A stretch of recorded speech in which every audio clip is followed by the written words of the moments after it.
Hello అండి, అందరికీ నమస్కారం. వినాయకుడు 32 రూపాలలో అత్యంత ప్రాముఖ్యమైనవి 16 అని నిన్నటి వీడియోలో చెప్పుకున్నాం కదా. వీటి గురించి తెలుసుకుందాం. ప్రతిరోజు పూజ ప్రారంభంలో ఈ 16 నామాలు చెప్పి పూజ ప్రారంభించాలి. విఘ్నేశ్వర షాడోసనామ స్తోత్రంలో ఆ గణపతి యొక్క గుణగణములు అలాగే వైభవం గురించి వివరించబడినది.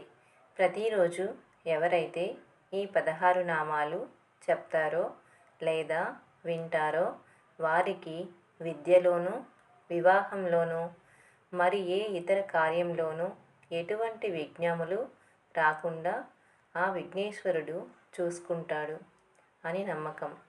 ప్రతిరోజు పూజ ప్రారంభించే ముందు విఘ్నేశ్వరుణ్ణి తలుచుకొని ఆ 16 నామాలను చదువుకోవాలి లేదా స్తోత్ర రూపంలో చదువుకోవాలి.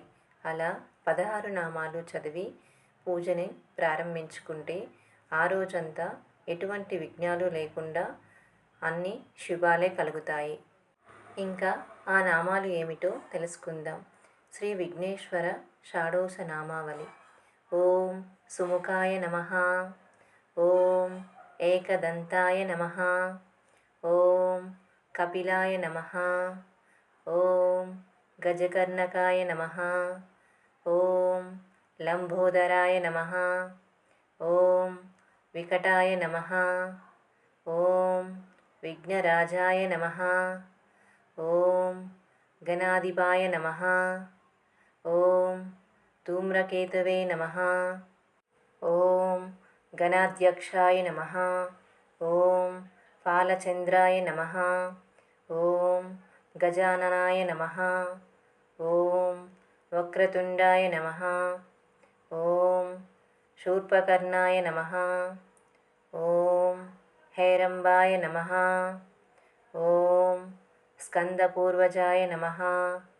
ఈ 16 నామాలను ఇలా చదువుకోవాలి లేదా ఈ 16 నామాలను స్తోత్ర రూపంలో చదువుకోవచ్చు.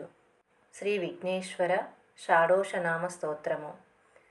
సుముఖైంచ ఏకదంతచ్చ కపిలో గజకర్ణః లంబోదరచ్చ వికటో విఘ్నరాజో గణాధిపః ధూమ్రకేతో గణాధ్యక్షో ఫాలచంద్రో గజాననః వక్రతుండో శూర్పకర్ణో హేరంబः స్కందపూర్వజः.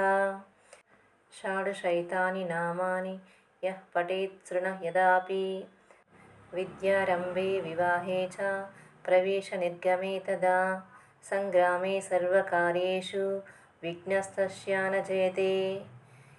ఇలా ఈ 16 నామాలను స్తోత్ర రూపంలో చదువుకోవచ్చు. తప్పులుంటే క్షమించగలరు. ప్రతిరోజు ఉదయం పూజ చేసుకునే ముందు విఘ్నేశ్వరుడికి ఇలా 16 నామాలతో పూజ చేసుకొని పూజను ప్రారంభిస్తే ఆ రోజంతా అన్ని శుభాలే కలుగుతాయి. Thank you for watching. Please subscribe to our channel. Thank you.